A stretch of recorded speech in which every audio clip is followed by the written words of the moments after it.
Okay, I think we can start. Good afternoon to everyone. Thank you for taking your Friday afternoon to be with us here today. So once again, we are here for another session of Research Edge. We started our first session for this semester last week, giving you some research tips and the support services that the library provide. So today we're moving on to our second session for the semester, and the focus of the session today is on literature review. So this is an important part of all research work. Okay, so literature reviews are designed to provide an overview of sources you have explored. So you need to demonstrate how your research fits into the larger field of study. So when you carry out literature review, the main focus is not just the what question that you're asking, but the why question. We have the tendency of just to say what a literature is saying without understanding why they have stated it. So how do you summarize it? How do you synthesize it? How do you critique? All this become important.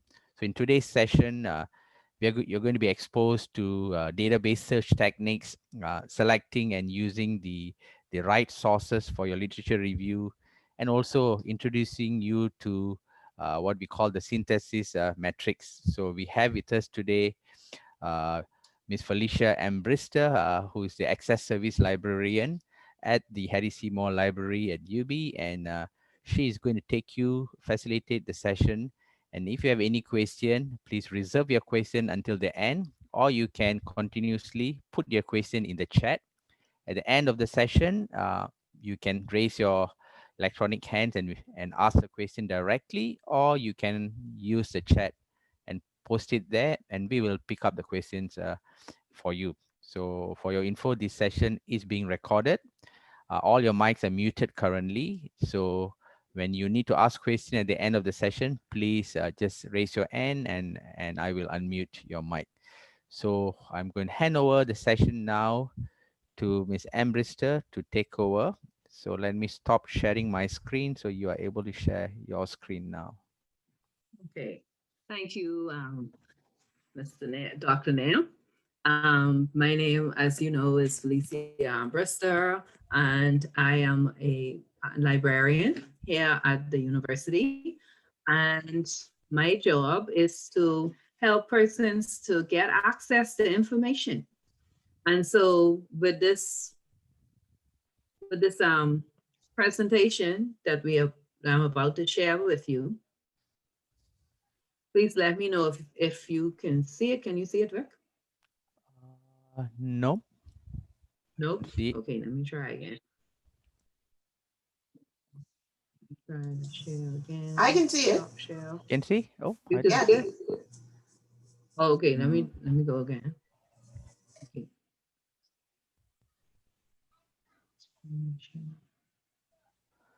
I don't know. It's my Okay. screen, maybe. Uh, Okay. can you see it, Natasha? Yes, I can. Okay.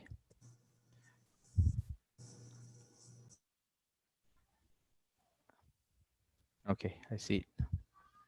Okay, great.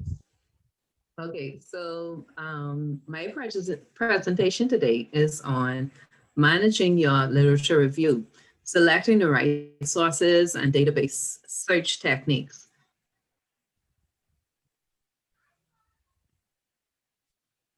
The content will touch on gathering information, database search techniques, identifying and selecting the right resources, using them in a smart way, the literature review itself, how to make sense of it all, writing, and then at the end, we are going to have questions. So when we want to identify and select the right resources, the right sources, and use them in a smart way, our database search techniques are not necessarily for this presentation going to be on how to use the databases, but actually how to how to identify what sort of information we want at first and then where to find it. So the primary and secondary information is what we're looking for. So when we look at information itself, we have different types of information. And as academic writers, you would be looking for primary or secondary information. And so a primary source of information is a document that's created with first-hand accounts of a historical event or original experiments or interviews. Examples include, but are not limited to, biographical works, newspaper articles with first-hand accounts, legal or government documents. For example, um, the face that moved the mountain, which is the picture you see here, is the autobiography of Sir Randall Fawkes. Sir Randall Fawkes, the Bahamian Labor Day holiday is named in his honor, and he was called the father of labor. He was a historical figure, and he was involved with several historical events, including the advent of majority rule in the Bahamas. And so his memoir or autobiography, The Faith That Moved the Mountain, contains references to various historical events that he took part in. So he was the eyewitness to a lot of the things that happened during these particular times in history. And so if you are looking for information, let's say for Bahamian political history, then this would be considered a primary source of information that you would be interested in using. A secondary information source is one that provides information that is secondhand, that is gleaned from other sources and not original experiments or observations. For example, you have scholarly journal articles or books where the writer, let's say it's you doing a scholarly work, and you get your research from maybe primary sources of information, but then once you publish your work is a secondary source of that information because you did not get that information firsthand. You are not a firsthand eyewitness. Now, when we say evaluating information sources, opinions, facts, or persuasion, what is the difference and why does it matter? So in order for us to know whether the information that we're looking at is going to be useful for our purpose, for our research, we have to evaluate it. We have to decide whether it's worth our while using it. And so when you look at information, you can tell whether something is someone's opinion. So that's something that's unsubstantiated. It's just something that I just came up with. I just decided that this is how I feel and I express my opinion. That doesn't necessarily make the opinion true. It's just something that I have thought. Whereas a fact is something that can be verified by an independent source. So I could quote information from the 1970 census. And so when you go onto the Bahamas government webpage and you look into the census report for 1970, you can verify whether the information that I have quoted from that is true or not. Then you have persuasion. Persuasion can be me trying to convince somebody to do something.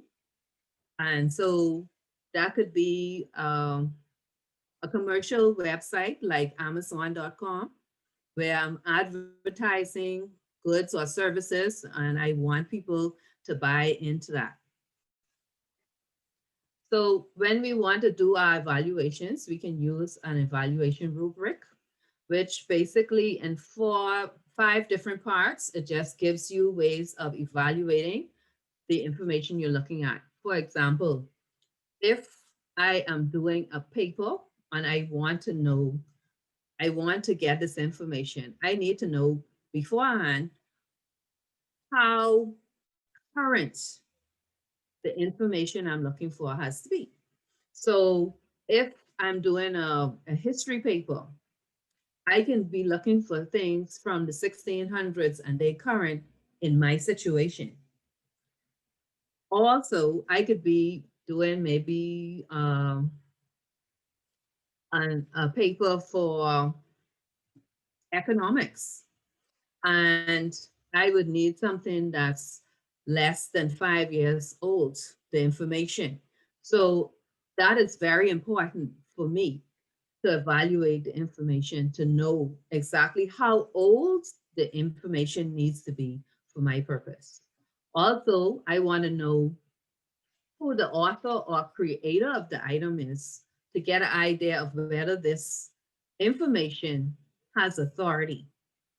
So, for example, if I am getting the information, if the information has been created by a government website or it's been created by a scholar who is a known expert in their field, then this is something that I would want to include in my literature review.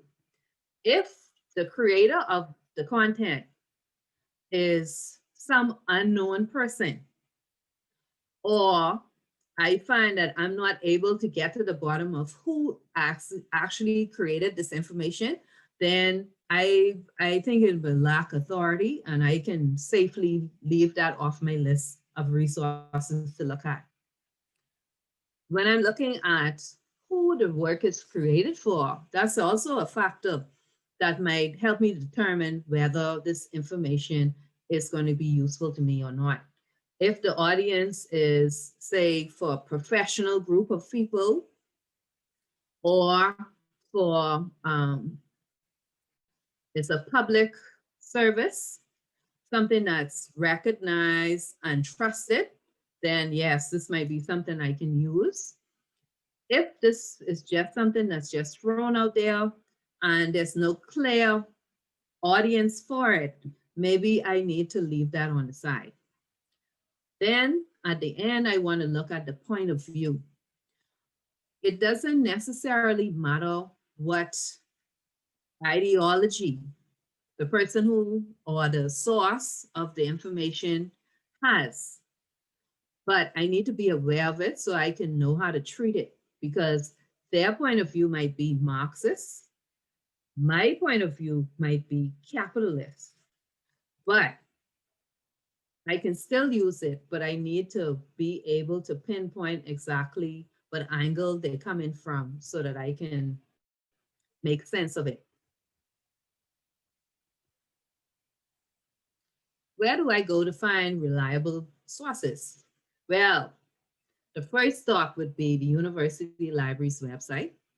Once you go there, you will find academic search engines such as EBSCOhost, JSTOR, or even the online public access catalog. That's the OPAC.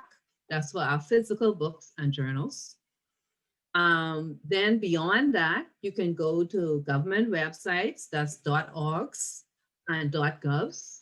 At the end of the URL, you would find .org or .gov. When you look at the end of the URL and it has .com, that means that it is in a commercial site. And sometimes, most of the time, those sites are not ones that you would immediately use to get academic information. We also have educational websites like eric.gov, like eric.edu. And then we also have Google Scholar. Now, Google Scholar is very useful for getting your academic information, and I will be providing some links to information on the tutorials to use it and all of that. With Google Scholar, you have to be a little bit more careful with it than, say, EBSCOhost or JSTOR, because Google Scholar does not differentiate between things that say they're academic and actual academic content. So it's always good to run the citations you get off of Google Scholar in EBSCOhost or JSOR to verify that these things are actually peer-reviewed items. Now, an exception to the rule, the Digital Library of the Caribbean holds over 13,000 primary and secondary resources from the Bahamas alone. It is a free resource contributed to by governmental, educational, and archival institutions around Florida and the Caribbean, including the University of Bahamas. And so the first book that I showed you, The Faith That Moved the Mountain, is available in its entirety for free on DLock. And so the address is dlock.com. Even though it is a .com address, this is an academic usable website. Now we get to the meat of the situation. We get to the heart of the matter. The literature review, how to keep track of the information as you write. First of all, using a bibliography on your works cited reference page, even though you might think, oh, well, I don't have to do those until I've gotten into my writing part and then I'm doing my citations and everything like that. I have found that it is a lot easier to prepare these first, to get these ready first, so that as you write, you have a seamless operation going on, and it's less likely that you might miss out a citation or only do a partial citation. So your bibliography would want to create this at the beginning of your research. You could use it as a tracker for all of the sources that you have looked at as you have done your research, and then you can cite them as you go. So as you find sources, you would put them in your bibliography, and you would put them in as if you're doing your citations and everything. You list them in alphabetical order as you go along.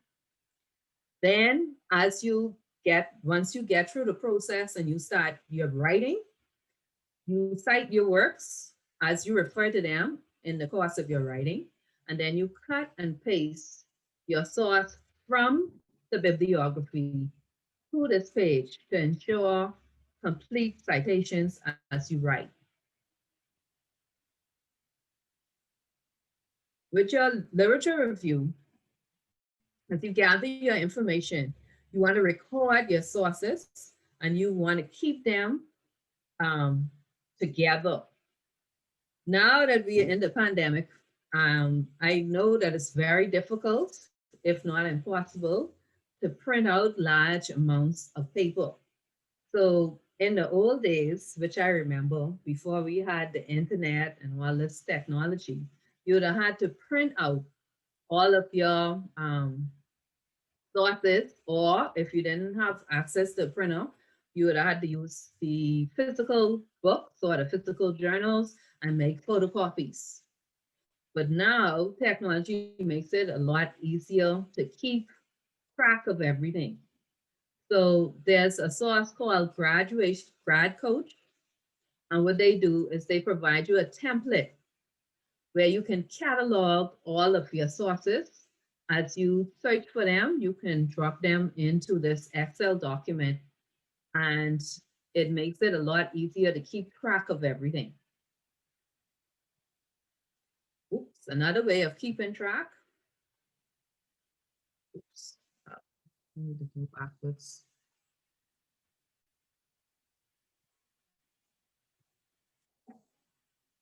Another way of keeping track of your information is to create a synthesis matrix. What a synthesis matrix does is it lays out, first of all, your topic, and then it also lays out all of the questions that you have to answer in your literature review. So you have here in the first column all of the questions that you might be asking. And then the subsequent columns will be your citation. So that they will be all the sources that you have found. So you would put the name of the author or the source of the information on the top. And then for each successive column, you will go ahead as you read your sources one by one, you will then look and see whether it answers the questions you're looking at or not. So in this example, you see that all of these first three sources, they answer both questions, but this last source here only answers one of the questions. And so once you have done that for all of your sources, you will notice that at a glance, you can see all of the reactions of all the various sources to the questions that you are asking. And so your last column would then be, after you have discussed what each person has said, then you would have two columns. You'd have the column where you discuss what they how what they're saying is interacting together with all of the other sources. And then your last column would say how you feel about what has been said. So then you would do your critique and your analysis of all of the conclusions that have been met by all of your sources, so that you now are doing your synthesis right here in your synthesis matrix. And so you will notice as well that the citation and text is already taking place in these boxes. So the only thing you have to do once you have finished, you completed all of your research, all of your reading, all of your observations, or your analysis and critique, is then to cut and paste into your final document.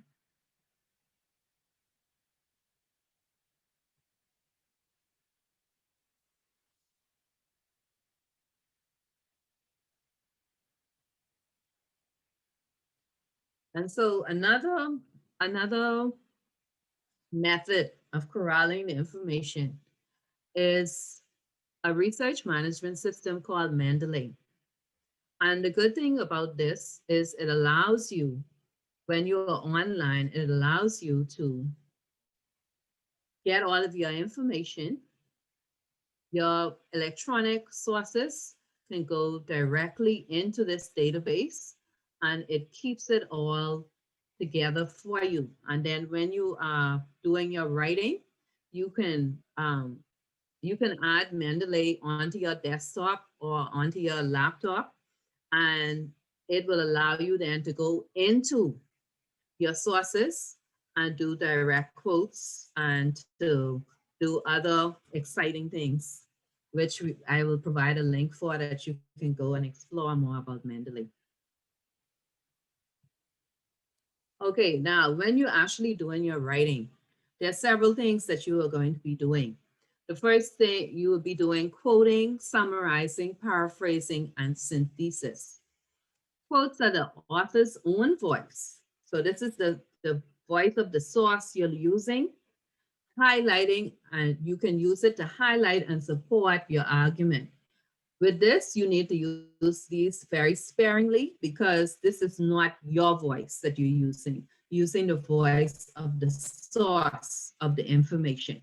So you don't want to overuse that because then your voice would not be heard. And this is the whole point of you doing your literature review. It's all about what you are saying about the information that you have gathered. Summarizing allows you to give your reader an overview of information. So this is also something that you would not want to overuse because this is not explaining anything. It's just giving your reader an overview. Paraphrasing allows you to translate and explain the research in your own voice, showing that you understand the information and that you can convey that understanding to your reader. Synthesis allows you to examine, analyze, and weave all the various points of view and get to the heart of the matter. So when you paraphrase, you are, first of all, you're reading it to understand it, and then you're translating it as if you're explaining it to your reader. And so you are showing that you have a grasp of the information that you have gathered about your topic. And now you are making an understanding of it for your reader so they can understand what's the difference. Why is this information important? Why is this topic important? And you're explaining all of that by doing your paraphrasing and synthesis. When you get to the synthesis part, you are now giving the reader a total overview and understanding of the entirety of the knowledge in that particular area. And then you are showing them what you are contributing to the knowledge in that topic. The successful literature review is a clear, consistent expression of your voice that analyzes a broad view of the research on the topic and brings your unique view into focus. Thank you for listening. Any questions? Thank you so much, Felicia, for giving us a good overview of some of the things that we tend to overlook when we do literature review. So we've done similar session on literature review before, but I think your session was really good because you're giving them the tools that can actually help them to write literature review and manage your sources efficiently. Before I open the floor for questions, Miss Ballance, do you have anything to say? Um, yes, I concur that she brought a fresh look at the whole idea of managing the literature review in a simple way using the matrices and keeping track. And those are good tips that we can all benefit from. Thank you, Felicia. You're welcome. Thank you. So we have a question in the chat. I'm looking for a survey that has been quoted in my literature review, but I can't find the actual measure. What do I do? So can you say that again? I'm looking for a survey that has been quoted in my literature review, but I can't find the actual measure. What do I do?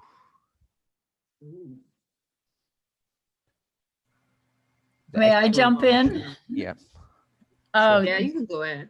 That is so difficult. What I tend to do, Professor Hutchison, is I put the name of the measure in double quotes in plain old Google. And sometimes you find the tool that way, the survey and the instrument that way. Another place to go is to take the name of the tool or the survey or questionnaire, whatever it is, and go into a database we have in EBSCO called HAPI, Health and Psychosocial Instruments Database, HAPI Instruments Database. And there you will find articles which quote it. And it may be that it's found in an article in that data that's referenced in that database. So those are the first two things I would do.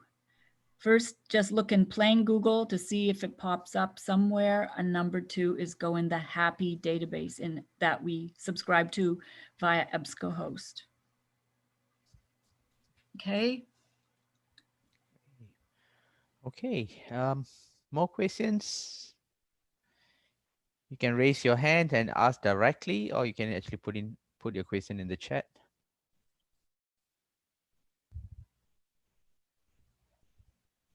No questions.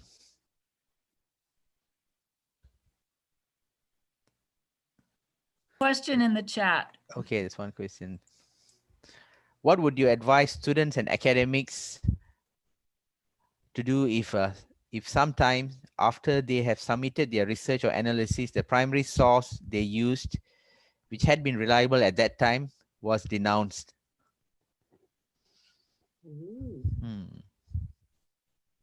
Oh, if it's been denounced, okay. Is this before you submitting your work? Did you find out that this has been denounced? I suppose. Or is it after you already submitted it? After it was submitted. Ooh. I guess you would want to withdraw it. If it has not been published yet. But if it has been published, then you can't really do much about it. No. And then I don't think you would be blamed for something that you had, especially if you had given the DOI, which is the permanent internet locator. So they would see that when you, at the time when you got it, at the time when you got the information, it was reliable. Yeah. Because you know there are papers out there where um, when Pluto was considered a planet, Mhm. and there's papers after it was not considered a planet. So I don't think you would be penalized for something that was all you knew at the time, Yeah. and it was something that was printed in a peer-reviewed journal as well. Now, if there was something that was like obviously an opinion, then that's a problem. But if it's something that has been printed in a peer-reviewed journal, or it was on a reputable website, like a government website with government information or something like that, that's not your fault. I see there's a hand raised earlier from Dr. Hepburn. Mhm. Do you want to ask your question? Fine. Good afternoon. Great presentation, Felicia. Thank you. I actually really enjoyed it. I have more question in trying to find, I know, sources for Bahamian books. I Mhm. don't know if this was the right time to ask it though, because we were just discussing literature review. Right. That's still, it's always a good time to ask about payment information. Yeah, Now, because like even the book, I've been trying to find the Quiet Revolution because I needed some quotes out of that for something I'm writing, and it's uh-huh. really been a headache. I have not been able to locate that book as yet. I think I probably can locate that for you. So what I will do is after the session is over, I will have a search for it myself, and then I'll send you the link if I get it. If not, then I'll just let you know. Okay, awesome. Thank you. Or if you have a specific page number or chapter you want, we can get that for you as well. May I jump in? I have a feeling that that book has been digitized and it's on the Bahamas Library Services website.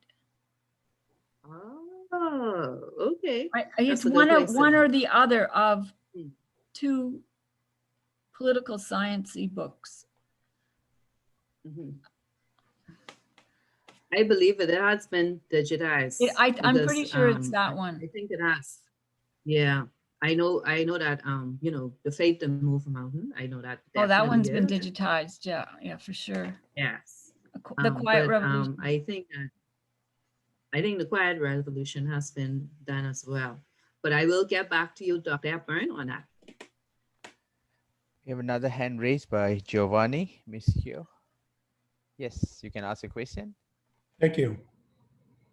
Getting back to the denounced source within the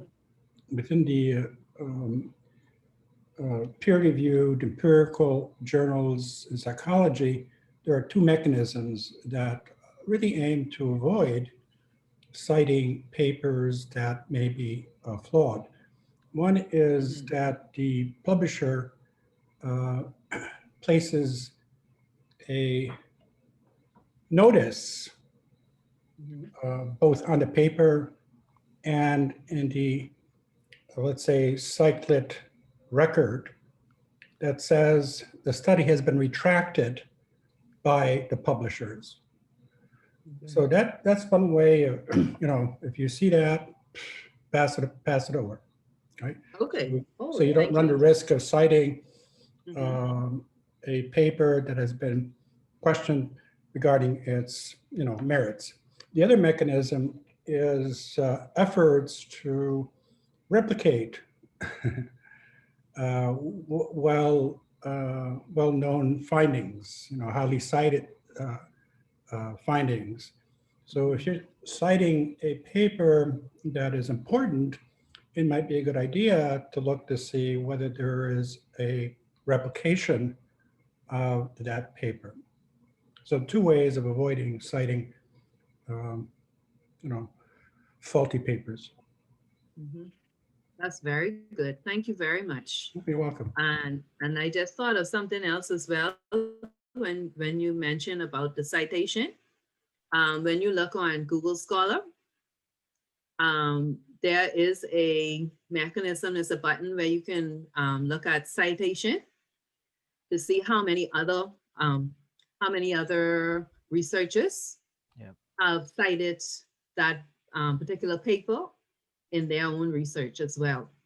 So that can give you an idea as to how much of an authority a paper might be as well. Although that's not like, totally authoritative, but it's still a good indication of how useful that particular paper is. Okay. More questions?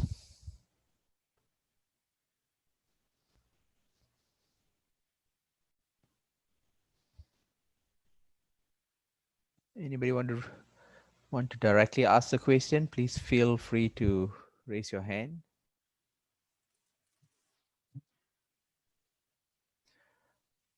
All the resources for the session today will be made available. As long as you have registered for the session, we will send you the copy of the presentation and also the recording of the session today.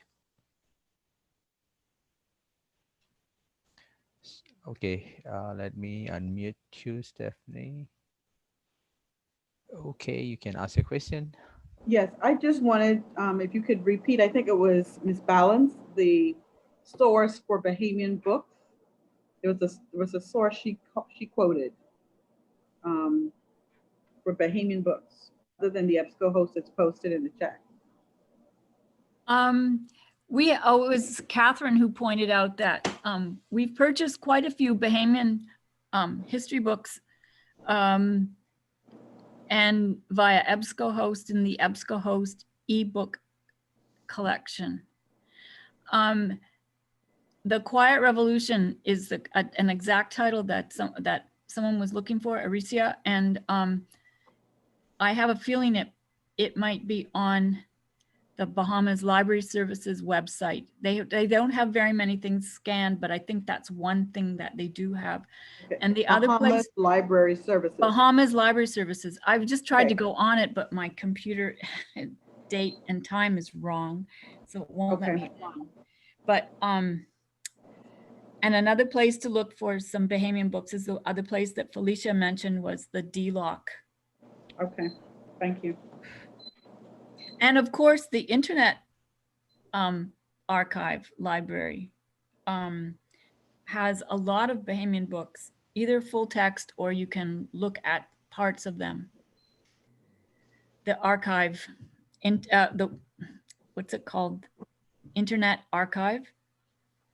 Mm-hmm. We have links to these things on the LibGuides.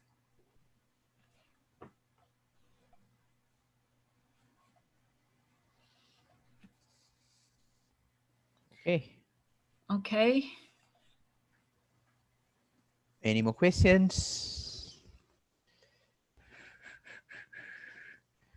You have 5 minutes ahead of time.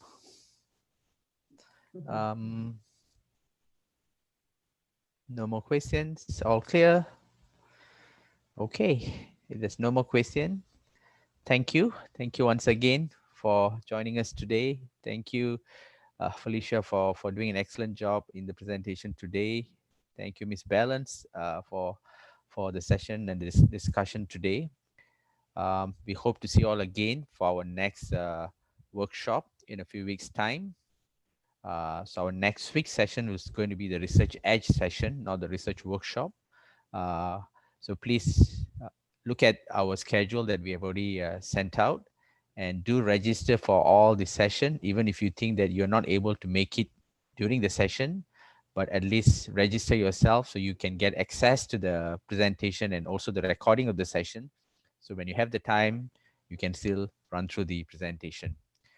So once again, have a good weekend. Have a good rest before you come back to work on Monday or come back to classes on Monday. So stay safe as usual and have a good weekend. Thank you. Bye bye. Thank you. Bye.